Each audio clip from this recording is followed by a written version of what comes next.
자, 12월 6일이에요. 지금 오라클 데이터베이스 보고 있고요. 이제 어제까지 해서 데이터 조회 부분은 얼추 정리가 다 됐습니다. 다만 이제 함수의 종류에 대해서는 오라클에서만 가능한 함수에 대해서는 이제 제가 지금 진행하는 수업 목적에는 좀 안 맞는 부분이라서 그 부분은 이제 자격증 준비하시는 분들은 좀 따로 추가적으로 공부를 하셔야 된다라고 얘기했고요. 조인 부분에서도 오라클에서만 되는 조인이 딱 몇 가지가 있어요. 근데 원리는 똑같으니까 그 부분도 또 따로 시험 대비용으로는 준비를 좀 하셔야 될 거예요.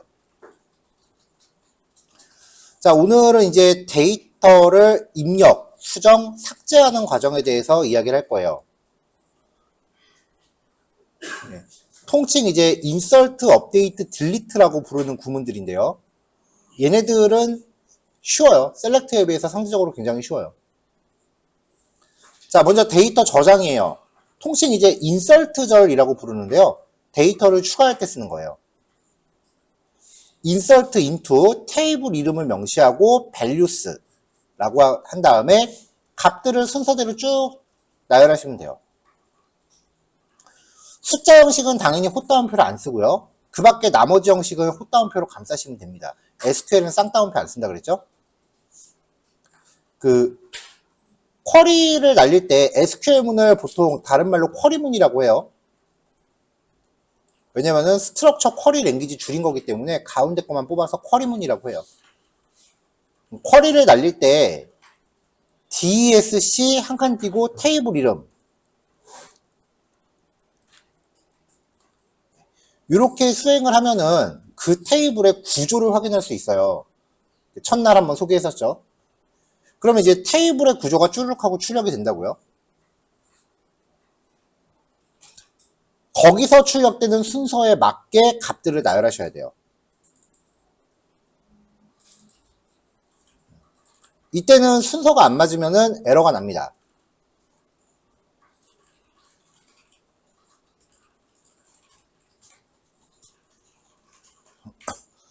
학생 테이블에 이러한 정보로 데이터를 추가해 보자 라고 하면 insert into student values라고 한 다음에 괄호 열고 값들을 쪼르륵 하고 추가하는 거죠. 날짜 값을 처리할 때는 따옴표로 처리하면 문자열이 돼버리니까 이거를 toDate라는 함수를 한번 감싸셔야 되고요. 그 다음에 이 문자열의 형식을 오라클한테 알려줘야 돼요. 내가 지금 이 데이터를 저장하고 싶은데 이거를 저장하고 싶은데 얘가 이런 형식으로 구성되어 있는 거다. 이거를 날짜로 바꿔서 저장해라 라고 처리하는 거죠.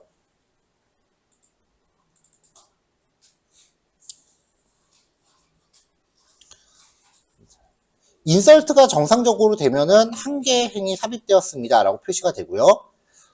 이때부터 쉼표하고 헛다운표하고 전쟁이에요. 눈 빠져요.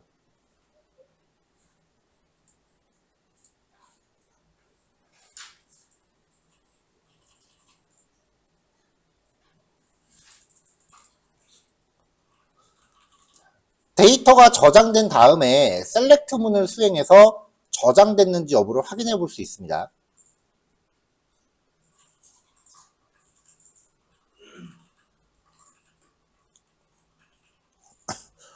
두 번째 방법은요. 저장할 컬럼들을 명시하는 거예요. insert into 테이블 이름 뒤에 괄호 열고 내가 데이터를 저장하고 싶은 컬럼들을 쭉 나열해요. 이때는 테이블 구조 순서에 맞출 필요가 없어요. 그냥 순서 내가 정하면 돼요. 그리고 뒤에 values라고 한 다음에 이 컬럼과 값들을 1대1로 짝짓는 거예요. 사실 이게 더 헷갈리는 부분이 좀 많아요. 근데 셀렉트문에서도 이야기했었는데 SQL 처리할 때 명시적으로 하는 게 더 속도에 유리하다 그랬죠. 그러니까 앞에 거는 사실상 쓰지 말란 얘기예요. 이거는 사실상 쓰지 말란 얘기예요. 요거를 하셔야죠.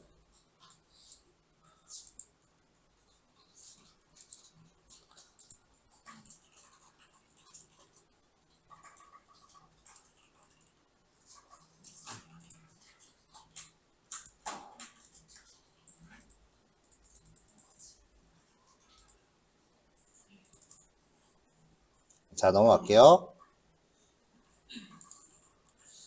자, 요번에는 이제 테이블 구조를 명시한 상태로 데이터를 추가할 건데요. 둘리라고 저장하고 싶었는데 여기 영문은 오타예요. 뭐 이건 그러려니 해도 되겠죠.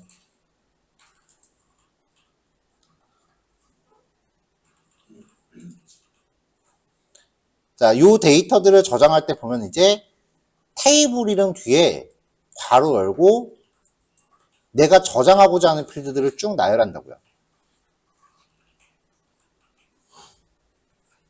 그 다음에 값을 하나씩 짝 맞추면 되는 거죠.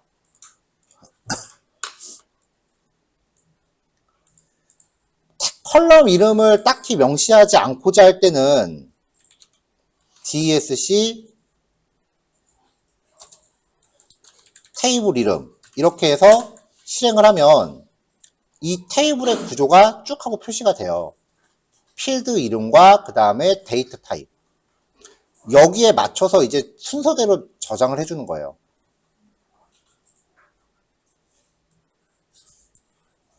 이 순서를 지키는 게 버겁거나 사실은 거의 무조건 컬럼 이름을 나열할 때는 이 DSC 결과에 따른 요 출력 순서를 내가 안 지켜줘도 돼요.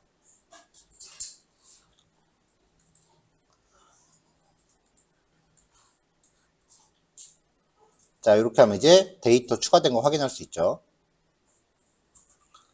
자, 테이블 구조를 다시 한번 확인을 해보면요. 여기 널, 이게 빈값이라 그랬죠? 미확인 값. 여러분들은 빈값이라는 얘기보다는 결측치라는 용어에 더 익숙해지시는 게 좋아요. 같은 뜻이긴 한데. 자, 여기 널에 대한 부분이 난널로 표기되는 필드는 빈값을 허용하지 않는다는 뜻이고요. 그 다음에 여기에 아무것도 표기가 안 되는 부분은 널 값을 허용한다는 뜻이에요. 즉 dptn와 dname은 필수 항목이고 log이라는 컬럼은 미필수 항목이 되는 거죠. 그럼 내가 데이터를 저장할 때 여기를 생략하고 싶으면 어떻게 하느냐? 첫 번째 방법은요. 저장할 때 아예 아까 그 log이라는 필드가 필수가 아니었죠? 여기를 생략을 하는 거예요. 그럼 dptn와 dname의 각각 값이 이렇게 하나씩 들어가고 log이라는 필드는 지정이 안 됐으니까 값이 안 들어가겠죠. 두 번째 방법은요. 데이터를 저장하면서 이 필드에 명시적으로 널이라고 적는 거예요. 여기 빈값이 들어가는 거죠. 따옴표 없으면 주의하시고요. 널 키워드 자체는 대소문자 안 가려요. 여기 워크벤치에 보면 파란색으로 나오는 애들 있죠? 굵게. 얘네들은 대소문자 안 가려요. 근데 테이블 이름이나 필드 이름은 여기 오라클 SQL 디벨로퍼에서 출력할 때는 다 대문자로 나오는데 이거는 대소문자를 지키고 안 지키고가 시스템에 따라 좀 달라요. 그러니까 오라클에 앞서서 이제 설치할 때 어떻게 설치하는지에 따라서 이제 대소문자 가리고 안 가리는 경우가 좀 있더라고요. 그러니까 웬만하면은 요 테이블이나 필드 이름은 최초 여기서 출력되는 게 아무리 대문자라 하더라도 최초 생성할 때 내가 대소문자를 어떻게 넣는가에 따라서 그거에 맞추시는 게 예상치 못한 상황을 방지할 수 있을 것 같아요. 인설트문 처리할 때도 이렇게 명시적으로 적어주는 게 더 좋다라는 건 이제 말 안 해도 납득하죠. 자, 날짜 데이터 입력 방법. 아까 이미 앞에서 나왔었는데요. toDate라는 함수를 써야 되고요. 여기에 년, 월, 일, 시, 분, 초. 여기 오타다. 24인데. 6년 만에 발견했다. 42가 아니고 24예요. 혹은 연월일 이렇게 맞춰주시면 돼요. 앞에 거는 시간이 지금 지정이 돼 있는데 뒤에 건 시간이 지정이 안 돼 있죠. 그러면 이렇게 지정할 때는 시간은 0시 0분 0초가 돼요.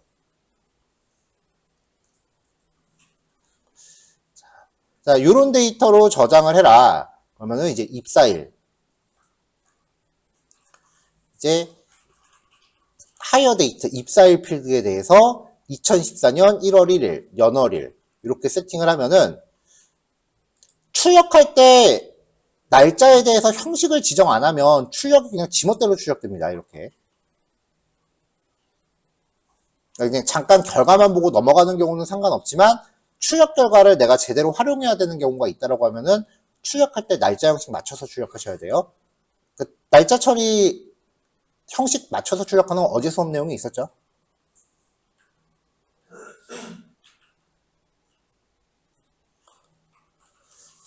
자동으로 현재 시각을 입력할 때는 sysDate라는 함수를 그 키워드를 쓰시면 돼요. 이게 우리 현재 시각 조회할 때도 썼었던 거죠. 그래서 교수 테이블에 데이터 저장하는데 입사일 부분을 이제 오늘로 지정을 하라는 거죠. 나머지 데이터는 그냥 임의로 적은 거고요. 그럼 저장할 때 날짜가 들어갈 필드에 sysDate라고만 적어주면은 알아서 현재 날짜가 저장이 됩니다.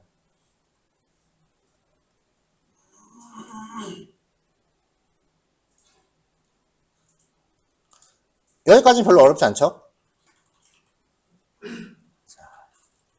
자, 지금 여기 보면은요, 이게 지금 PPT가 폰트가 지금 틀어져갖고 네모 박스가 좀 옮겨진 건데, 여기 밑에 보시면 요 두 개. 완벽하게 일치하는 데이터가 지금 두 줄이 있죠. 이거 지금 우리 예제 데이터베이스에 이렇게 인서트 안 돼요. 이거 제가 포토샵 한 거예요. 포토샵으로 한 줄 복사한 거예요. 자, 데이터가 이렇게 중복되게끔 저장이 되면은 하나를 뺀 나머지 항목들은 불필요하죠. 만약에 진짜 이거를 중복되는 데이터들을 넣어야 된다라고 하면 한 줄을 더 넣는 게 아니라 이때는 컬럼을 추가해야 돼요. 예를 들면 카운트라고 해서 한 개, 한 개, 한 개, 한 개, 두 개 이런 식으로. 이런 식으로 하면 중복행을 안 가져갈 수 있잖아요. 이렇게 설계하는 게 맞는 거지 이렇게 한 줄이 중복이 된다. 이거는 시스템의 자원을 쓸데없이 낭비하는 쓰레기 데이터만 양산할 뿐이에요. 데이터베이스는 행여라도 실수로 개발자가 이런 식으로 저장을 할까봐 아예 시스템 차원에서 이런 식으로 저장을 못하게 막아버릴 수 있어요. 이 테이블 구조를 내가 생성을 할 때 중복되는 값을 저장하지 말게끔 내가 옵션을 줄 수 있습니다. 근데 예를 들어서 우리가 도서관 같은 데를 생각을 해봐요. 인기 있는 책은 여러 개를 가져오죠. 그럼 중복되는 거네? 그럼 도서관은 이 책들을 어떻게 구별할까요?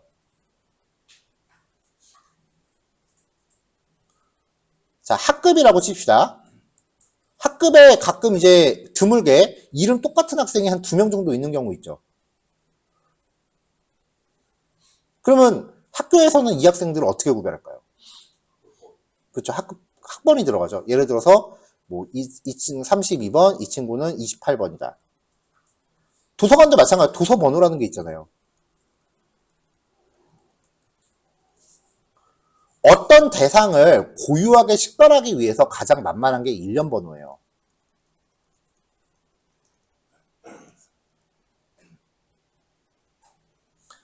데이터베이스도 마찬가지예요. 각각의 데이터를 고유하게 식별하기 위해서 모든 테이블은 일련 번호 역할을 하는 필드를 만들어줘야 돼요. 지금 우리 예제에서는 이게 일련 번호죠.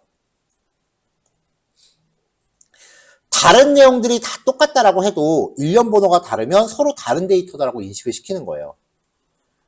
자, 그러면 최소한 이 일련 번호 필드만큼은 값이 중복되면 안 되겠죠.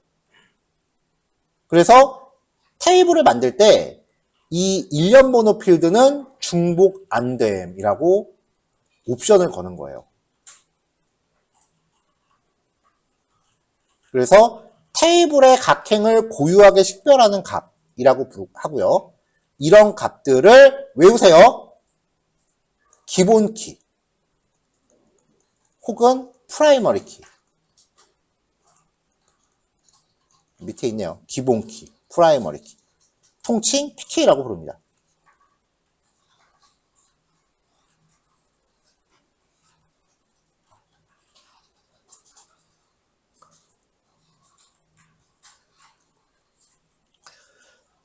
데이터베이스에서 각각의 데이터가 중복되지 않고 고유하게 존재해야 된다라고 하는 게 데이터베이스 설계에 엄청나게 중요한 그 조건이에요. 각각의 필드 값들은 고유해야 된다라고 한 게 데이터 원자성이라고 그랬죠. 그 다음에 각각의 데이터들은 중복되지 않게끔 고유하게 존재해야 된다라고 하는 걸 원자성은 필드에 대해서 이야기하는 거고 지금 말하는 거는 한 행단위예요. 행단위로 고유하게 존재해야 된다. 이거를 데이터 무결성이라고 해요. 내가 장담하건대 시험 종류를 불문하고 데이터베이스는 이거 무조건 나와요. 이거 안 나오는 데이터 무결성에 대해서 안 물어보는 거는 DB 시험이 아니야. 무조건 나옵니다. 데이터 무결성. 데이터 무결성의 개념을 이해하고 있는지. 각각의 데이터가 고유해야 된다라는 거예요. 그래서 데이터베이스 테이블의 컬럼에 애당초 만들 때부터 기본 키라고 하는 옵션을 지정해서 중복 데이터 입력을 방지할 수 있어요. 어떻게 방지하느냐?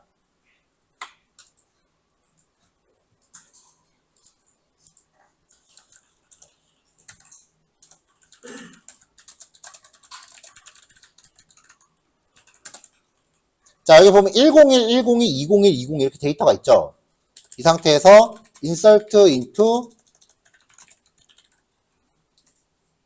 department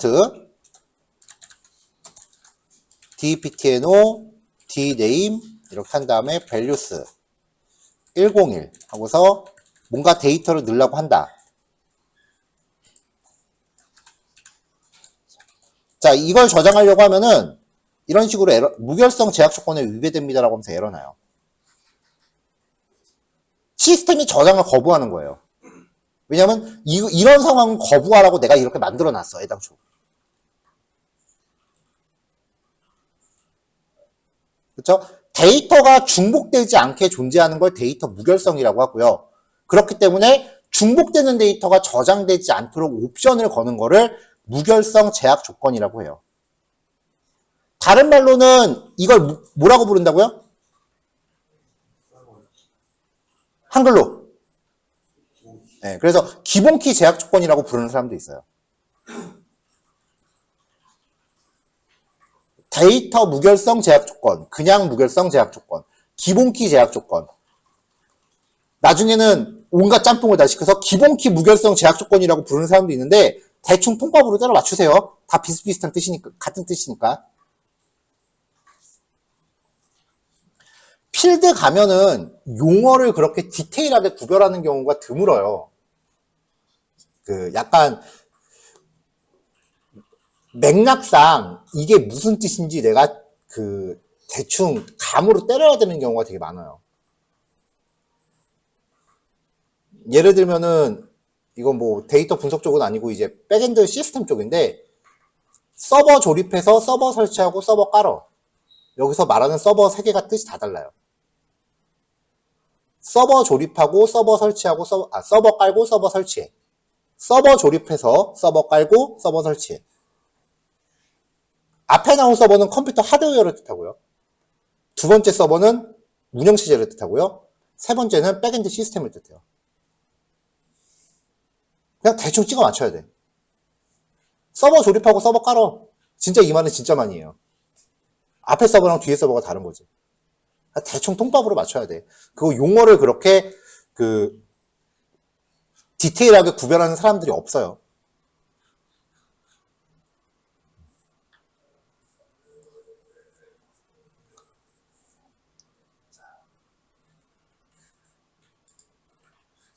자, 지금 우리 예제 테이블에서는요, 각각의 디파트먼트, 프로페서, 스튜던트 테이블별로 DPTNO, 프로프NO, STUDNO 이렇게 기본키 컬럼을 줬습니다. 요거는 제가 각각의 테이블별로 그냥 용도를 좀 확 눈에 띄게 하라고 이렇게 한 건데요. 일련 번호라는 거는 기본적으로 증가하는 거죠.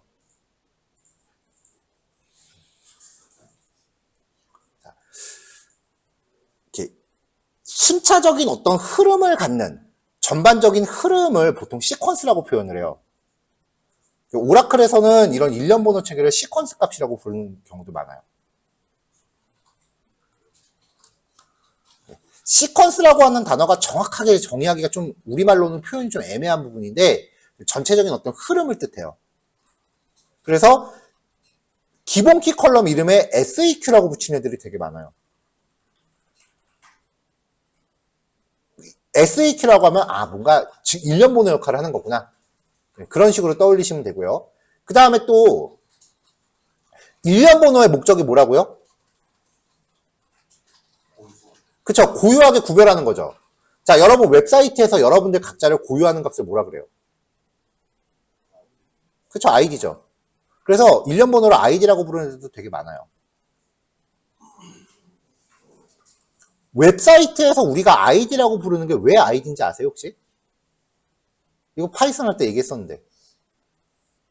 이거 인덱스 줄임말이에요. 인덱스가 우리말로 뭐야? 색인이잖아요. 물론 id라는 고유의 단어가 있는데 프로그래밍에서는 이렇게 온 거예요. 그래서 원래 id라고 하면은 그 고유 식별값이에요. 실제로 외국 애들하고 일하면은 외국 애들은 사용자 이름에 id라고 안 붙여요. 외국 사이트 가입해 보신 분들 알 거예요. 유저네임이라고 붙여요, 걔네들. id라는 말은 우리나라만 써요. 외국 애들한테 id라고 못 알아들어요. 물론 알아듣는 애들도 있겠지만 유저네임이라고 해야 더 자연스럽게 받아들여요. 같이 일할 때.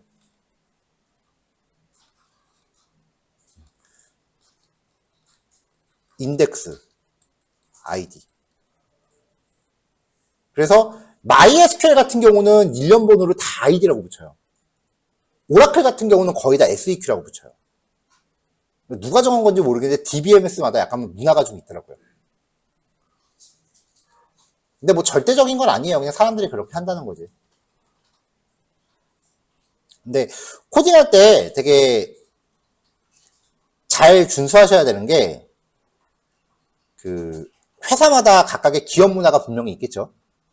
회사마다 그 회사만의 코딩 스타일이 있어요. 변수 네이밍 규칙. 우리 회사는 곧 죽어도 카멜 표기법만 쓴다. 주석은 반드시 이런 형식으로 지켜라. 띄어쓰기는 이럴 때 해라. 특수 문자는 이런 것만 써라. 변수 네이밍 규칙은 명사 플러스 동사를 뭐 이런 식으로 규칙이 다 있어요. 그걸 코딩 그 컨벤션이라고 해요. 유명한 회사들은 코딩 컨벤션을 오픈하기도 합니다. 네이버 같은 경우는 자바나 자바스크립트 같은 거 코딩 컨벤션 오픈하고요. 에어비앤비랑 구글도 오픈을 하고 있어요. 그래서 만약에 회사에서 정한 코딩 스타일이 있다면은 그거를 지켜야 돼요. 안 지키면 되게 욕먹어요, 그거. 안 지켜도 뭐 상관없어요. 프로그램 돌아가는데 지장은 없지. 근데 그런 거를 지키는 이유가 여러 명이 코딩 작업을 하더라도 마치 한 명이 작성한 것처럼 보이게 하려고 하는 거예요. 왜요라고 생각할 수도 있어요. 여러분들이 그 회사에 뼈를 묻을 거다. 맘대로 짜셔도 됩니다. 불가능하겠죠, 당연히. 여러분 맘대로 짜면은 퇴사하고 나서도 인수인계 때문에 전화 계속 올 거예요. 인수인계 할 때 쉽게 하려고 코딩 컨벤션이라는 걸 만드는 거예요. 누가 봐도 쉽게 파악할 수 있도록. 그런 거 안 지키고 나서 전화 무지하게 온다, 안 받는다. 고소각이에요, 진짜. 인수인계 제대로 안 하면 고소각이에요, 여러분. 뭐 유튜브 같은 데서 되게 황당한 얘기들 되게 많이 보이는데 그거 꾸민 거야, 다. 그런 거 믿지 마세요. 그냥 바로 고소 때려. 인수인계 제대로 안 하면.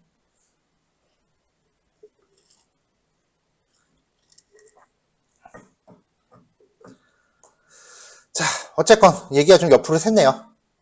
얘네들이 기본키다라는 거고요. 그래서 아까도 제가 보여드렸었는데 실제로 프라이머리 키 속성이 설정된 컬럼에 저장되는 값이 기존에 저장된 데이터와 중복되면은 이런 식으로 에러가 나요. 지금 요거는 버전이 좀 옛날 거라서 에러 메시지가 되게 길게 떴는데 아까 무결성 제약 조건에 위배됩니다라고 한글로 깔끔하게 뜨는 거 보셨죠? 그 무결성 제약 조건을 기본키 제약 조건, 데이터 무결성 제약 조건 뭐 이런 식으로 얘기하는데 핵심은 중복 방지. 웬만한 시험에 다 나옵니다, 이거. 꼭 기억하세요. DB 이론에서 제일 중요하게 여기는 것 중에 하나예요.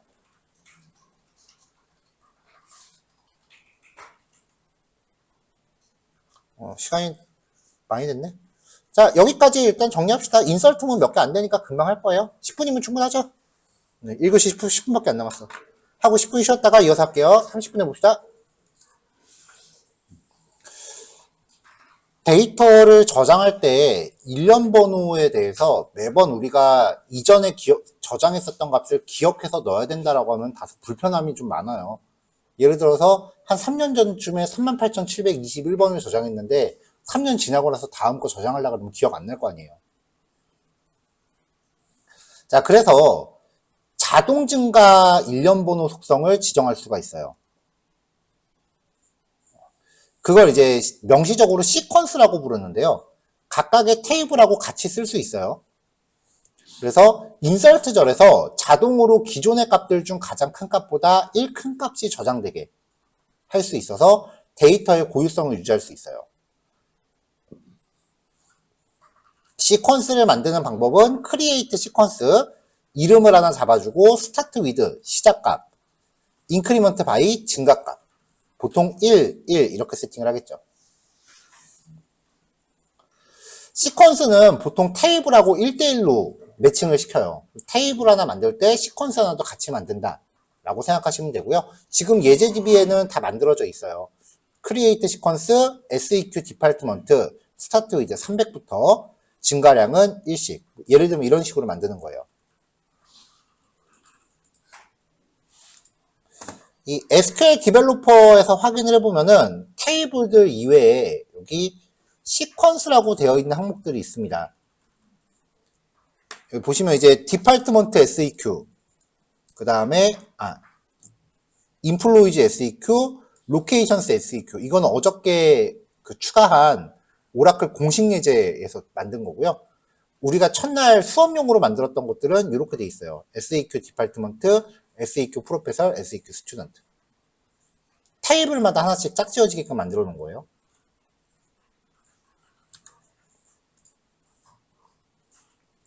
그럼 시퀀스를 사용할 때는 어떻게 하느냐?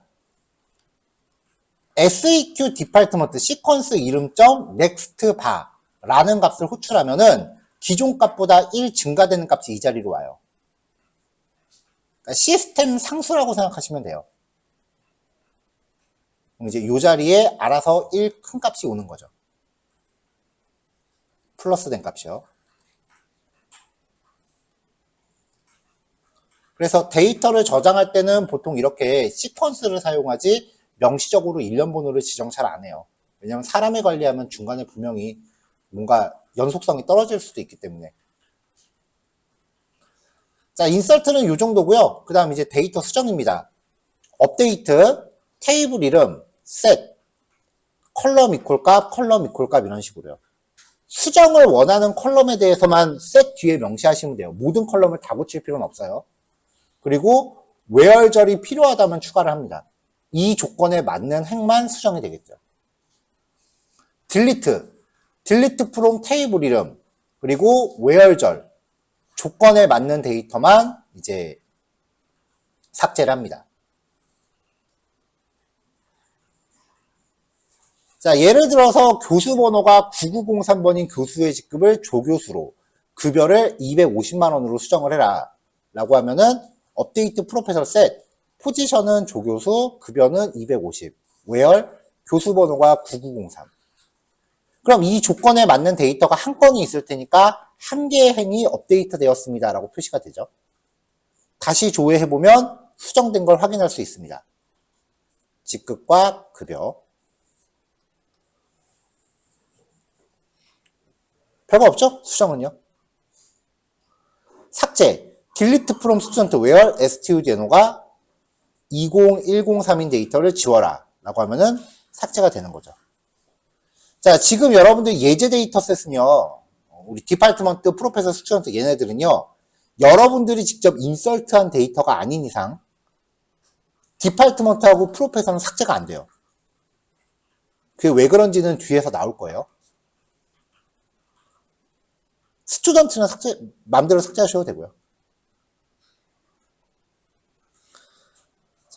업데이트절을 안 쓰는 경우, where절을 안 쓰는 경우에 업데이트. 자, 업데이트 스튜던트 셋 네임은 이렇게 고치라고 쳐봅시다. where절이 없죠. 그러면 모든 데이터가 이름이 다 이렇게 고쳐져요. 이건 대형 사고예요. 여러분들이 네이버에서 회원정보 수정을 했는데 네이버에 가입되어 있는 모든 사람들이 다 여러분 개인정보를 덮어 쓴다고 생각을 해봐요. 대형 사고예요. 그래서 업데이트 절에는 where절이요, 선택이 아니고 필수라고 보셔야 돼요.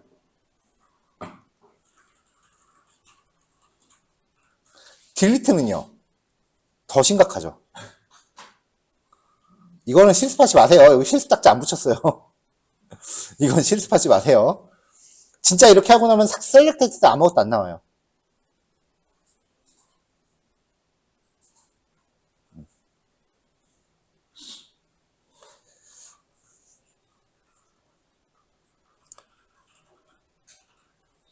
자, 만약에 진짜 모든 데이터를 다 지웠다라고 하면요, 모든 데이터를 다 내가 삭제를 했다라고 하면은, 그 첫날 드렸던 MySQL이라고 하는 SQL 파일 있죠. MySQL ORA라는 이름으로 드렸어요.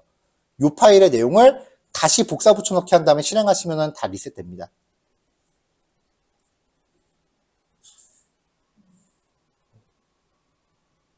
인설트, 업데이트, 딜리트 할 때 함수 쓰는 것도 가능해요. 이미 인설트 문에서 우리가 날짜 처리하느라고 함수를 넣었었죠. 함수로 가공된 값을 인설트 할 수 있고요.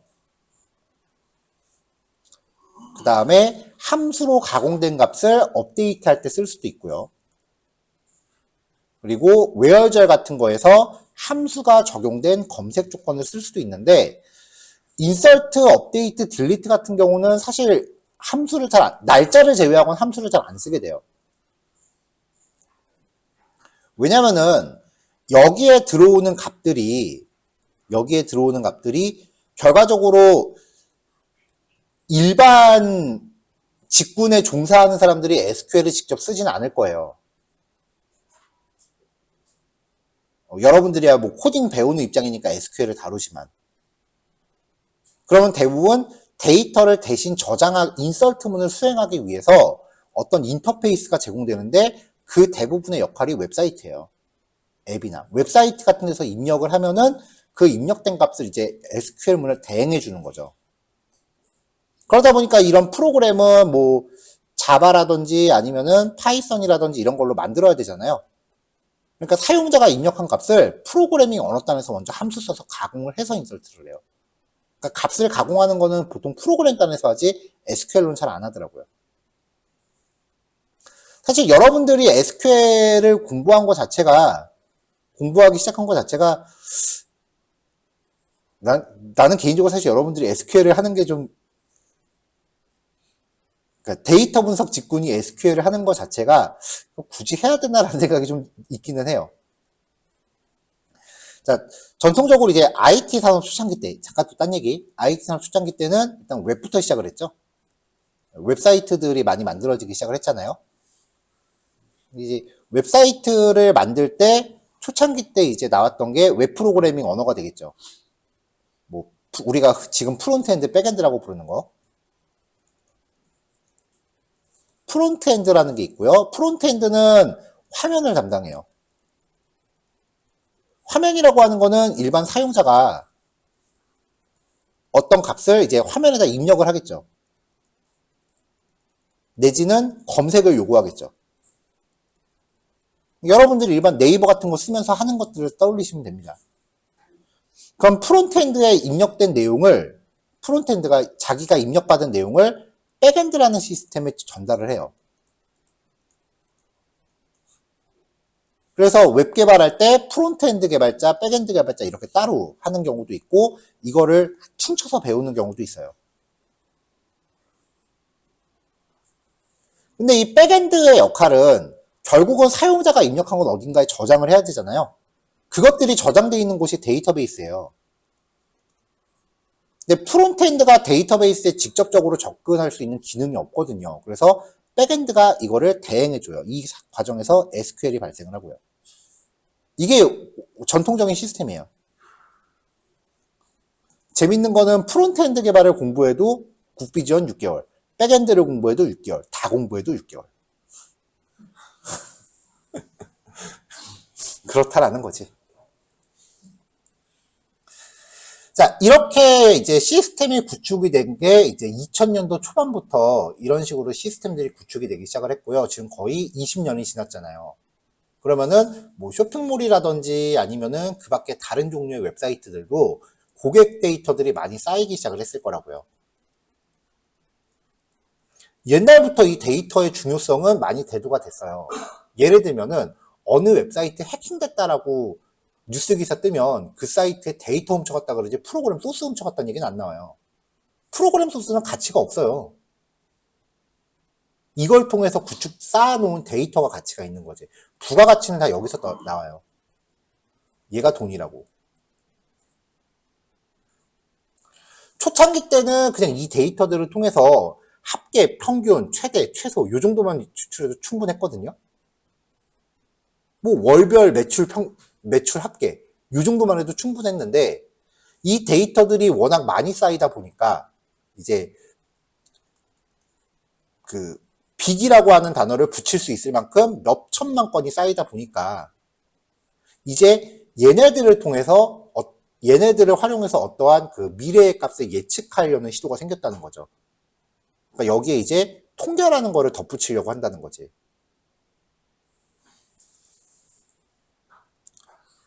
가령 예를 들어서 우리 회사의 매출액이 1월, 2월, 3월, 4월, 5월, 6월, 7월, 8월, 9월, 10월, 11월, 12월 이런 식이라고 한다면 따뜻해지기 시작할 때는 좀 증가량을 보이다가 봄, 가을에는 좀 증가량이고 그 다음에 추워질 때는 좀 감소량이고 근데 지금이 12월이니까 이러한 추이를 보인다라고 하면 12월 달을 맞이해서 매출 감소를 작정하고 그냥 직원들을 휴가를 보낼 거냐 아니면 감소를 최소화하기 위해서 어떤 마케팅적인 요소를 한번 도입을 해볼 거냐 결정을 할 수 있을 거 아니에요. 이런 걸 할 수 있는 근거가 쌓인다는 거지 이제. 근데 이런 거를 예측하는 사람들이 이제 그 데이터를 이제 분석하는 데이터 분석가들이 이제 이런 것들을 하는데 초창기 때는 이런 거를 할 이슈가 많지 않았거든요. 그렇잖아요. 빅데이터라고 하는 게 많이 들리기 시작한 게 한 5년 남짓 정도밖에 안 됐어요. 그래서 초창기 때는 부서가 이렇게 나눠져 있으면 초창기 때는 이쪽은 그냥 마케팅 팀이었겠죠. 내지는 경영지원팀 뭐 이런 데서. 이쪽은 전산팀이겠지. 뭐 개발팀, 전산팀, R&D팀 뭐 부르는 말 맞지만 그 통칭 전산. 그럼 이제 부서 대 부서에서 업무 요청을 해요. 이러이러한 작업을 해야 되니까 언제부터 언제까지의 매출 데이터 좀 보내주세요라고 부서 대 부서로 요청을 해요. 그러면 전산팀에서는 그거 SQL 한번 때리면 돼. SQL 때리면은 셀렉트 결과 엑셀로 쉽게 저장할 수 있어요. 실제로 엑셀이 DBMS랑 연동하는 기능이 있어요. 사람들이 안 써서 그렇지. 그거 한 10분이면 하는 건데 네 알겠습니다 하고 한 일주일 후에 줘요. 생색 엄청 내면서. 그럼 이쪽에서는 컴퓨터나 아무것도 모르니까 아 되게 어려운 건가 보구나 하면서 이제 다음에 또 요청을 하면서 살짝 눈치를 보기 시작을 해. 또 생색 엄청 내면서 또 해줘. 이렇게 계속 진행이 되다가 이제 데이터가 좀 더 다채로워지고 많아지기 시작하니까 이 사람들이 꼭 이런 것만 하나? 이제 이런 것들을 연령대별로도 해보고 싶어지고 성별로도 해보고 싶어지고 지역별로도 해보고 싶어지고 뭔가 다양해지는 거야. 그리고 좀 더 자주 하게 되는 거죠. 빈도도 높아지는 거죠. 그러니까 요청이 좀 더 많아지겠죠. 슬슬 얘들이 귀찮아져.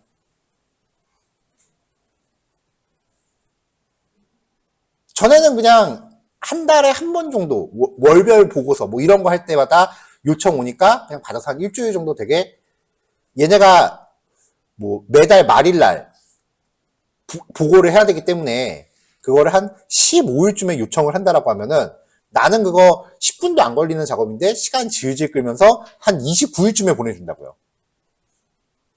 거의 이런 식으로 하다가 이게 요구가 많아지니까 귀찮아지면 슬슬 짜증을 내.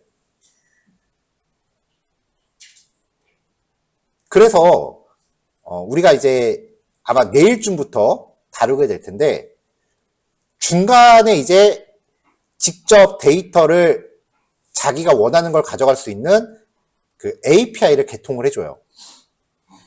이걸 이제 웹 기반으로 만드는 거기 때문에 RESTful API, 통칭 일반적으로 오픈 API라고 알려져 있는데 RESTful API라는 거를 만들어줘요. 직접 개발을 해야 돼. 그럼 이것도 개발 안 된 부분에 대해서는 또 데이터를 못 주잖아요. 얘네는 점점 더 다양해지는 거지, 요구사항이. 그래서 아예 열받아갖고 개발팀에서 그냥 DB 서버 열어줄 테니까 알아서 가져가세요 라고 이걸 다이렉트로 뚫어줘 버려요. 여기 들어오면 다 있으니까 알아서 가져가세요 라고 해서 뚫어줘 버려요, 이쪽으로. 그게 또 얘 마케팅팀에서 갑자기 SQL을 해야 되는 거야. 진짜 이거예요.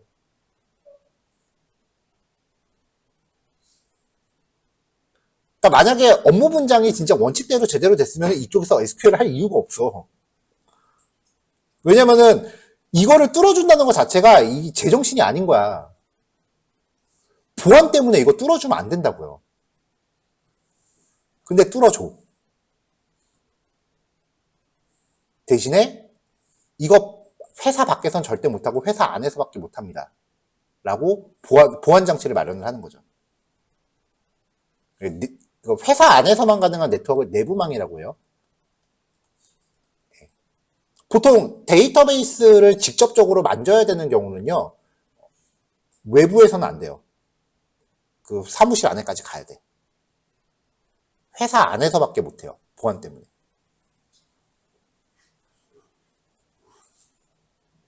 그래서 이제 얘네들이 전혀 연관이 없는 SQL을 다루기 시작을 한 거예요.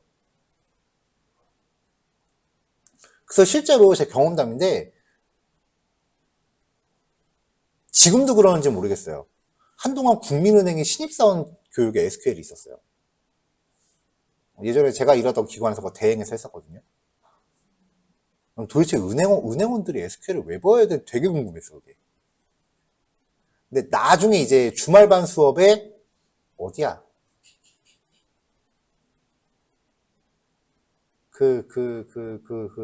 여행 정보 하는 앱 어디죠? 그 모텔로 시작한대. 여기였대 말고. 아, 맞아. 야놀자. 거기 마케터라는 애가 배우러 왔더라고요. 난 개발팀인 줄 알았어, 처음에. 되게 진심으로 공부하길래. 근데 마케팅팀이래요. 진짜 개발팀에서 이거 열어줘갖고 할 줄을 몰라서 배우러 왔대.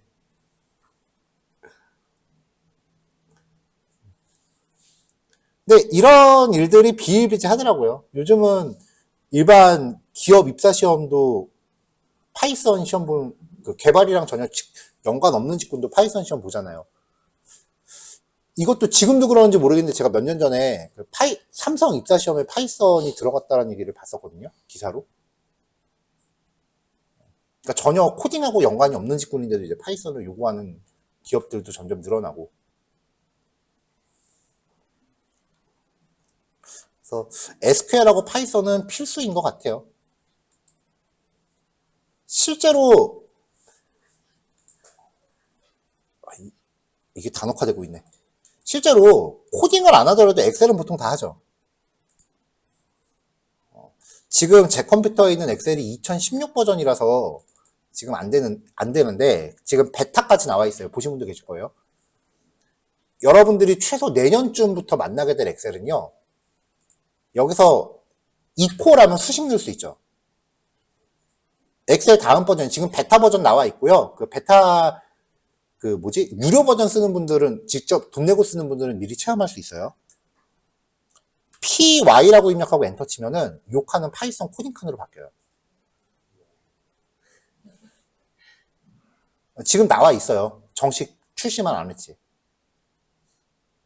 그래서 여기 요 안에서 우리가 진행했던 혹은 앞으로 진행할 뭐 판다스라든지 뭐 그런 모든 그 데이터 분석 코딩을 엑셀 칸 안에서 할 수 있어요. 데이터는 엑셀에서 담아놓고 여기 엑셀 한 칸에서 쓰는 거죠. 원래 파이썬의 궁극적인 목적이 엑셀을 그 대체하는 거라 그랬었어요.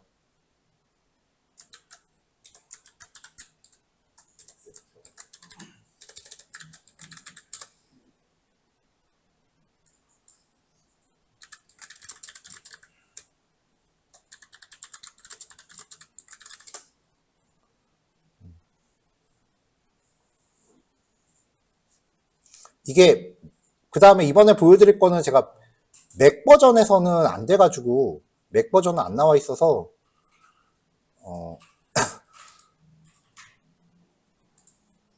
공부해볼까 하다가 때려친 건데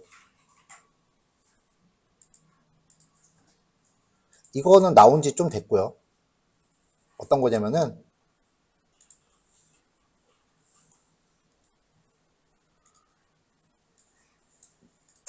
이미지가 작네. 알아보시겠어요? 이거 무슨 프로그램이야? 그쵸? 그래서 이렇게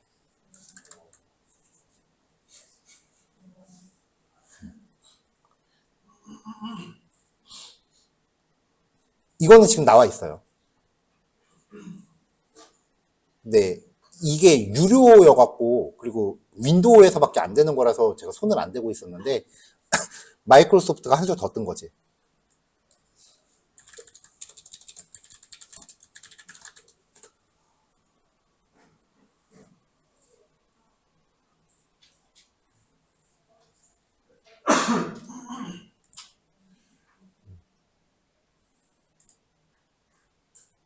이미 기사도 났어요.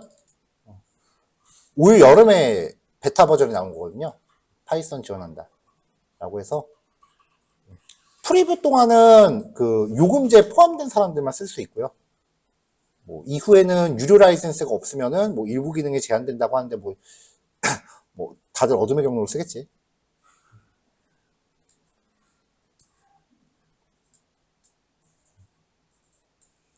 그래서 파이썬은 이제 분야를 불문하고 필수가 되겠죠. 근데 개인적으로 엑셀 함수보단 그래도 파이썬이 쉬워. 엑셀 함수는 진짜 모르겠어요. 이게 가능한 게 왜냐면은 그 파이썬 만들었다고 하는 사람 있잖아요. 그 크리스마스 때 만들었다는 그 세상 불쌍한 그 양반. 그 양반이 지금 마이크로소프트에 있거든요. 그 다음부터 그 사람이 마이크로소프트로 들어간 다음부터 MS가 파이썬 지원이 되게 좋아졌어요.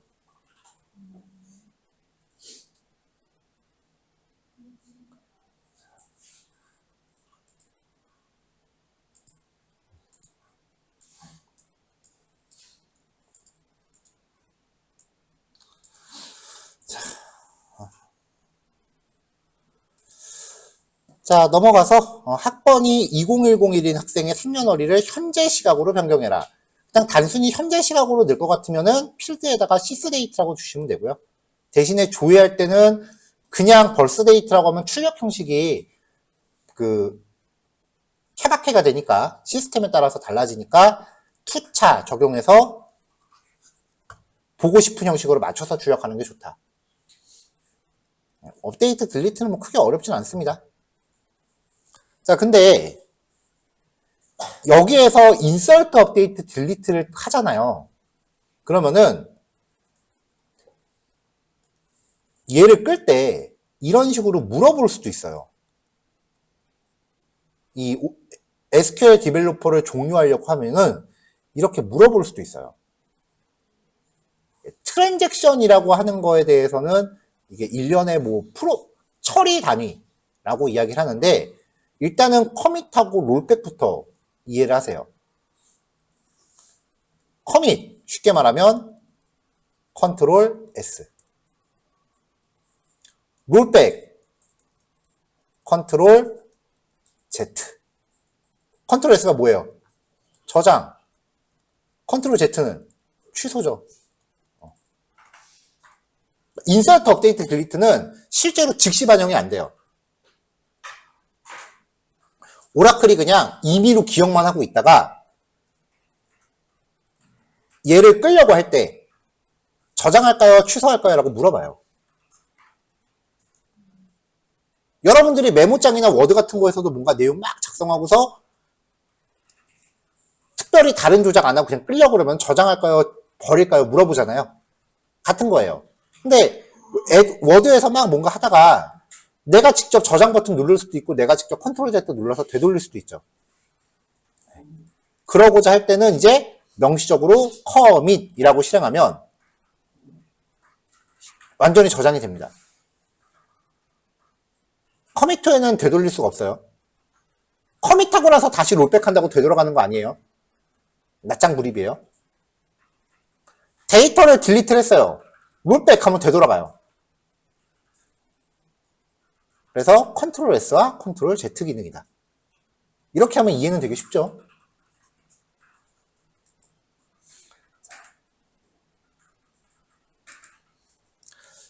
쇼핑몰을 하나 생각을 해볼게요. 여러분들이 쇼핑몰에서 물건을 사고 싶다라고 하면 처음에 장바구니에 먼저 상품을 담죠. 그러니까 장바구니라는 테이블에 내가 구매하고자 하는 데이터가 인설트가 되는 거예요.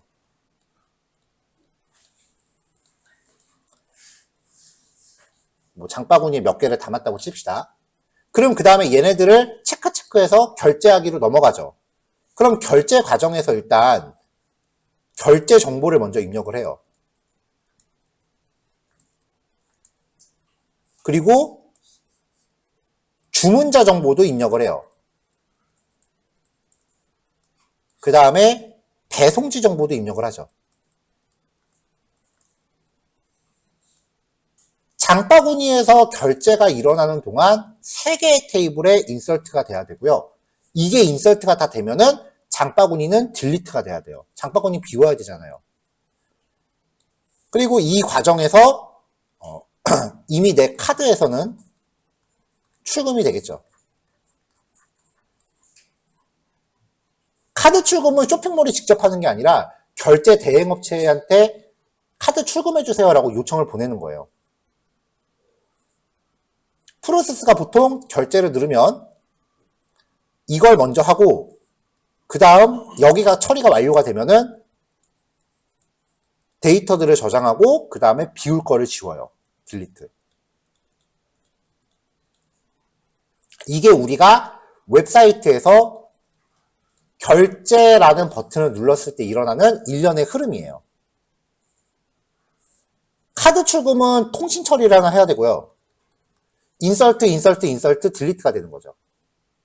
자, 하나의 기능을 만들기 위해서 수행되는 이 일련의 흐름을 트랜잭션이라고 해요.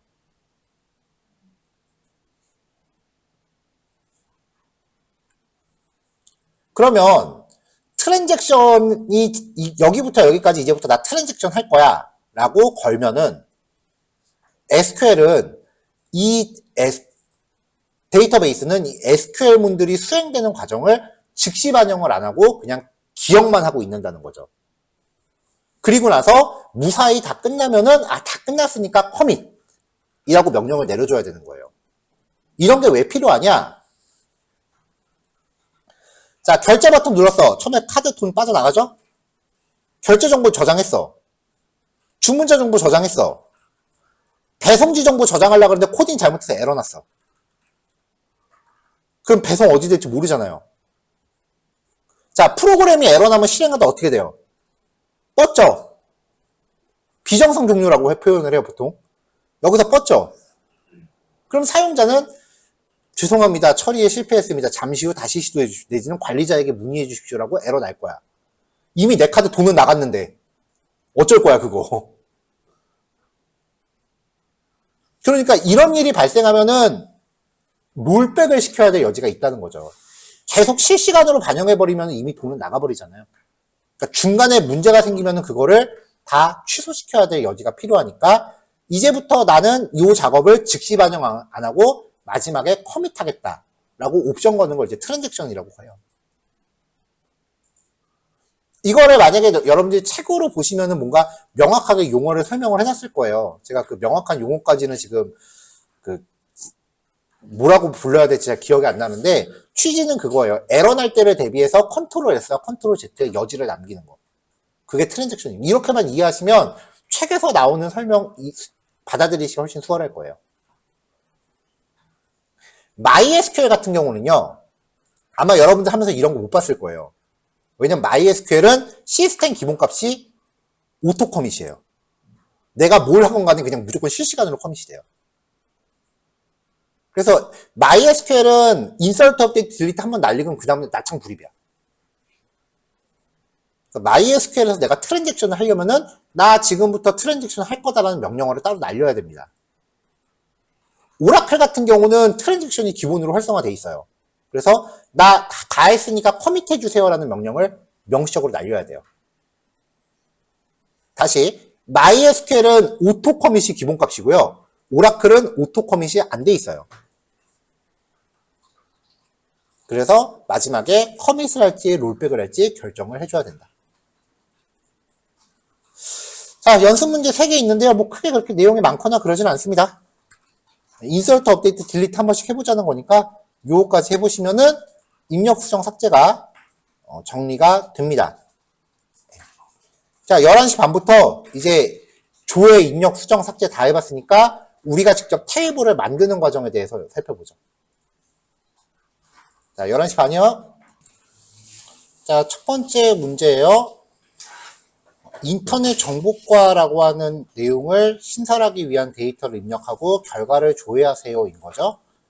뭐 자동 증가값을 넣으라고 했으니까 디파트먼트 테이블에 seq department.next 바 요것만 유념하시면 되고요. 그 다음에 인터넷 정보과에 대해서 공학관 위치로 넣으면 된다. 인설트하고 셀렉트 하시면 데이터 나오죠. 별거 없죠. 자, 넘어갈게요. 자, 공학관에 위치한 학과를 5호관으로 수정하래요. 업데이트죠? 자, 업데이트 디파트먼트 셋 록에 대해서 5호관. where 위치가 공학관인 거. 그러니까 공학관인 데이터를 찾아서 5호관으로 수정하라요. 셀렉트건 업데이트건 일단 where 절이 먼저 동작을 합니다. 그래서 공학관인 데이터를 찾아서 이걸로 수정해라. 그러면 수정이 돼 있죠. 넘어갈게요. 자, 학과 번호가 300번 이상인 학과를 삭제하시오. 그러면은 delete from department where dptno가 300보다 크거나 같은 거. 자, 여기서 지금 시퀀스를 사용해서 데이터를 계속 중간에 저장을 했잖아요. 그러면 데이터를 저장하는 동안 넥스트 바를 여러 번 했으니까 301, 뭐 302 이런 식으로 계속 생성이 됐을 거라고요. 그리고 얘네들을 싹 지웠죠. 그 다음에 저장하면은 300번부터 다시 시작하는 게 아니라 이전에 만들었던 시퀀스가 계속 이어져요. 시퀀스는 한번 만들었다 지우면 그 자리는 영구 결번이 돼요.